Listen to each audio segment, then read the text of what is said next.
500 anos de grandes ciclos.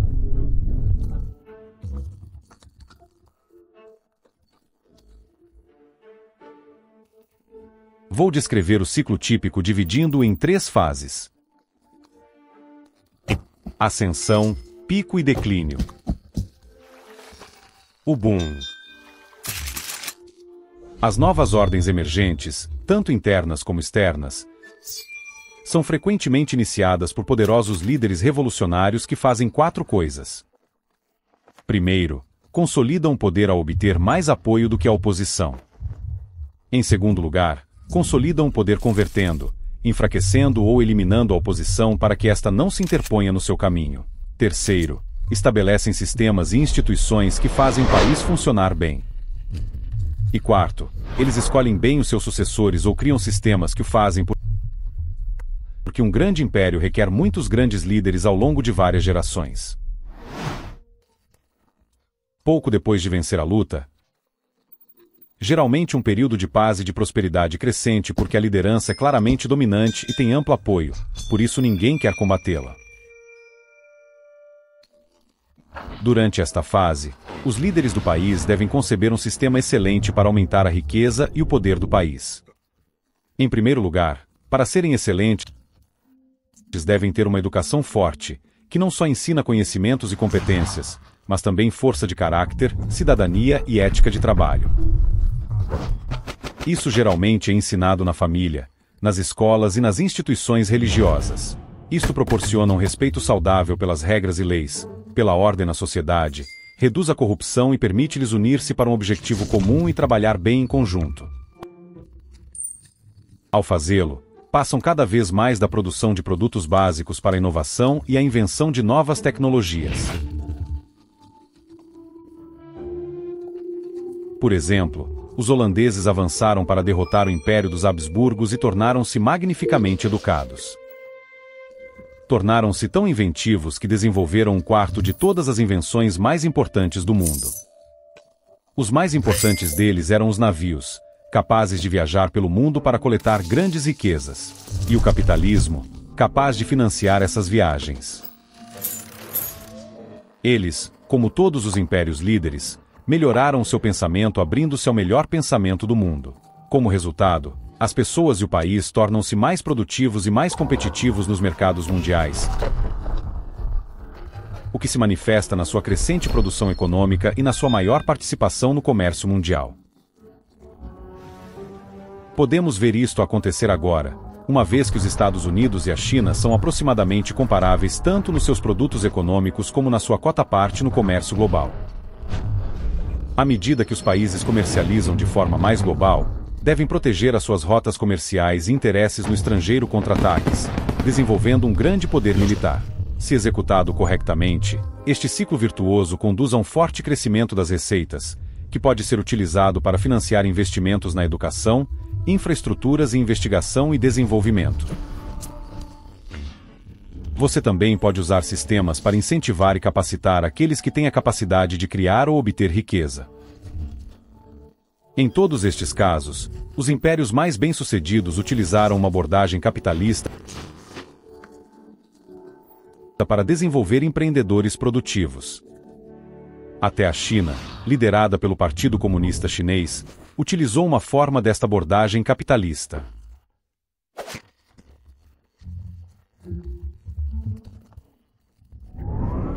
Deng Xiaoping, quando questionado sobre isso, disse: "Não importa se é um gato branco ou preto, desde que pegue ratos." E também, é glorioso ser rico. Para fazerem isso bem, devem desenvolver os seus mercados de capitais. Mais importante ainda, os seus mercados de crédito, títulos e ações.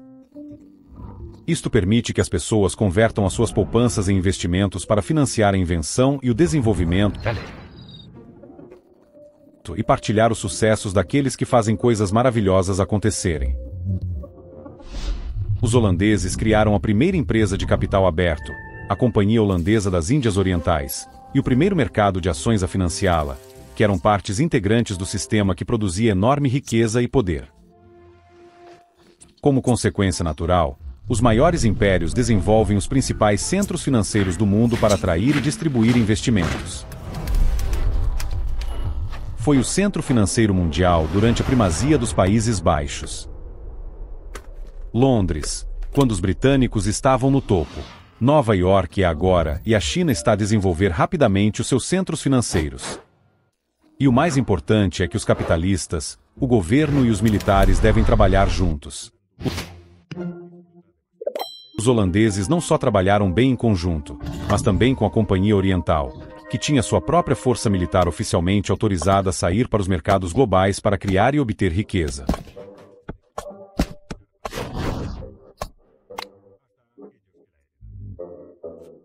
Os britânicos seguiram com a Companhia Britânica das Índias Orientais, com coordenação semelhante de suas operações governamentais, comerciais e militares.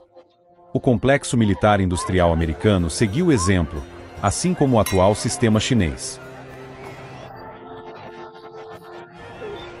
À medida que o país se torna o maior império comercial internacional, as suas transações podem ser pagas com a sua moeda, tornando o meio de troca global preferido.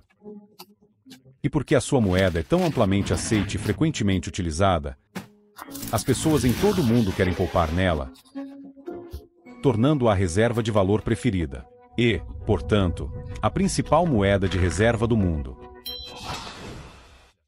O florim era a principal moeda de reserva mundial quando os holandeses lideravam o comércio mundial. A libra existiu durante a liderança britânica e o dólar desde o início da liderança dos Estados Unidos. Naturalmente, a moeda chinesa é cada vez mais utilizada como moeda de reserva. Ter uma moeda de reserva permite ao império contrair mais empréstimos do que outros países. Essa vantagem é enorme. Pense nisso. As pessoas em todo o mundo estão ansiosas por poupar e, portanto, emprestam a sua moeda ao império. Os países sem moeda de reserva não têm isso. E quando o império ficar sem dinheiro, lembra-se dos Estados Unidos em 1971? Você sempre pode imprimir mais. O privilégio exorbitante que a moeda de reserva concede ao império leva ao aumento da dívida e ao início de uma bolha financeira. Esta série de relações de causa e efeito que conduzem a poderes financeiros, políticos e militares que se apoiam mutuamente, reforçadas pelo poder de empréstimo de uma moeda de reserva, tem se unido desde a história registrada. Todo império que se tornou o mais poderoso do mundo seguiu esse caminho até o topo.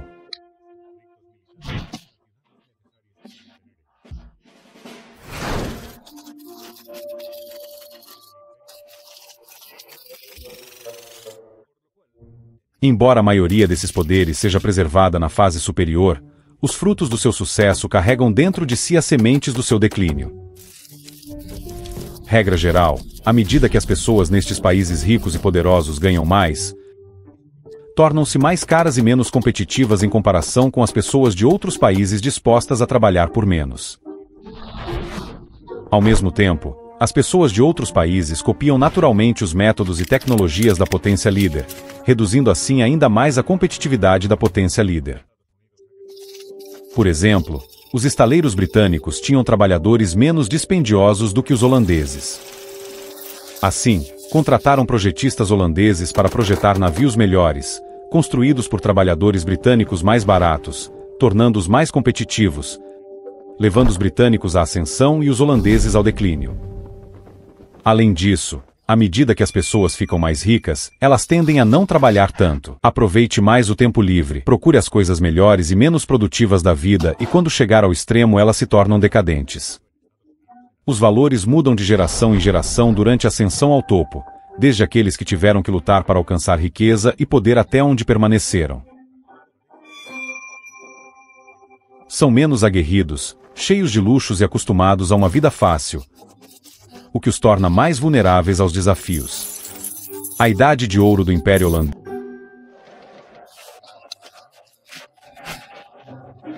e a Era Vitoriana dos Britânicos